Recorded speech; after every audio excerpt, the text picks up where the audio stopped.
کسی کی آنکھ تمہاری وجہ سے کبھی نم نہ ہو، کیونکہ تمہیں اس کے ہر آنسو کا قرض چکانا ہوگا۔ کچھ وقت خدا کو دینے سے خود کا وقت سدھر جاتا ہے۔ اللہ سے مانگتے مانگتے رک کیوں جاتے ہو؟ اتنی جلدی مایوس کیوں ہو جاتے ہو؟ یا اللہ ہم سب کو اپنے گھر کی زیارت نصیب فرما، آمین۔ سورہ یوسف کا انتہائی پیارا سبق۔ زندگی میں اگر آپ کے انتہائی عزیز اور قریبی لوگ بھی آپ سے دغا کر جائیں، آپ کے خلاف ہو جائیں، تب بھی اگر آپ صبر سے کام لیں، اللہ پاک پہ کامل بھروسہ رکھیں، تو اللہ پاک آپ کو وہ مقام عطا کریں گے کہ زمانہ دیکھتا رہ جائے گا۔ جو اللہ پر یقین رکھتے ہیں، اللہ ان کے لیے وسیلہ بنا ہی دیتا ہے۔ کہیں نہ کہیں ہماری بے سکونی میں شامل وہ حرام کام ہوتے ہیں جو ہم بنا سوچے سمجھے یہ کہہ کر کرتے ہیں کہ سب کرتے ہیں، کچھ نہیں ہوتا۔ دل کو تب سکون آتا ہے جب بندہ اللہ کے آگے جھک جاتا ہے۔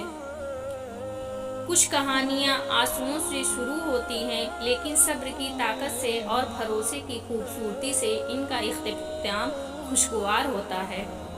اللہ جانتا ہے کہ تمہاری چاہت کو کب اور کیسے تم تک پہنچانا ہے۔ تمہیں بس توکل رکھنا ہے کہ اگر وہ ایک ستارہ تمہیں نہیں مل سکا جو تم نے مانگ رکھا تھا، تو ممکن ہے اللہ نے پورا آسمان تمہارے لیے لکھ رکھا ہو۔ میرا اللہ تو کبھی بھی کچھ کر سکتا ہے، تو پھر تم سے کس نے کہہ دیا جو فوراً نہ ملے وہ پھر دوبارہ کبھی نہیں مل سکتا۔ جن کا یقین عرش والے پر ہو، وہ فرش والوں کی باتوں پر دل چھوٹا نہیں کرتے۔ کچھ تو بہتر لکھا ہوگا اللہ نے، جو دل ہر دفعہ صبر کرنے پر مجبور ہو جاتا ہے۔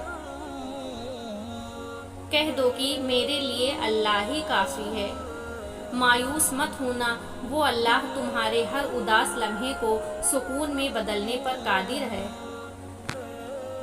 صبر رکھو اور اللہ کے فیصلوں پر خوش رہو، تمہیں بہتر نہیں بہترین ملے گا انشاءاللہ۔ سجدوں سے تعلق بنائے رکھو، جوانی بار بار نہیں ملتی۔ اللہ سے اچھا گمان کرو، اللہ تمہارے لیے سب سے اچھا کرے گا۔ اللہ ہمیں کبھی ایسی مشکل میں نہیں ڈالتا جس سے ہم نکل نہ سکیں۔ ہمیشہ کوئی نہ کوئی راستہ ضرور ہوتا ہے۔ دعا کریں وہ راستہ آپ کو نظر آ جائے۔ سب سے بہترین ہجرت گناہوں سے نیکی کی طرف ہے۔ توبہ زہر کو شہد میں اور کانٹوں کو گلاب میں بدل دیتی ہے۔ جو پتھروں سے پانی نکال سکتا ہے، وہ اپنے بندے کے لیے وسیلے بنا ہی دیتا ہے۔ جو اللہ چاہتا ہے وہی ہوتا ہے۔ اللہ کی توفیق کے بغیر کسی میں کوئی قوت نہیں، اور ہم اللہ کی مدد کے بغیر کوئی کام کرنے کی طاقت نہیں رکھتے۔ اور جب بھی اللہ کی عطا کی گئی نعمتوں کو دیکھو تو شکر کے ساتھ ماشاء اللہ کہا کرو۔ اللہ تو ہمیں سب کچھ آسانی سے دے سکتا ہے، پھر وہ توڑتا کیوں ہے ہمیں؟ کیونکہ جب ہم ٹوٹتے نہیں ہیں تب ہم اللہ سے جڑتے نہیں ہیں۔ مگر ہم اللہ کی محبت تب دیکھتے ہیں جب دنیا کی محبتیں تھکا دیتی ہیں۔ جب اللہ دینے پر آتا ہے تو تمہارے مخالف کو بھی تمہارا وسیلہ بنا دیتا ہے۔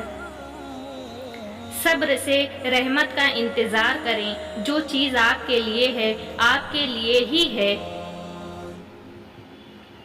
جب اللہ کی طرف سے تمہارے صبر کا صلہ آئے گا تب تم بھول جاؤ گی تم نے کبھی کچھ کھویا بھی تھا۔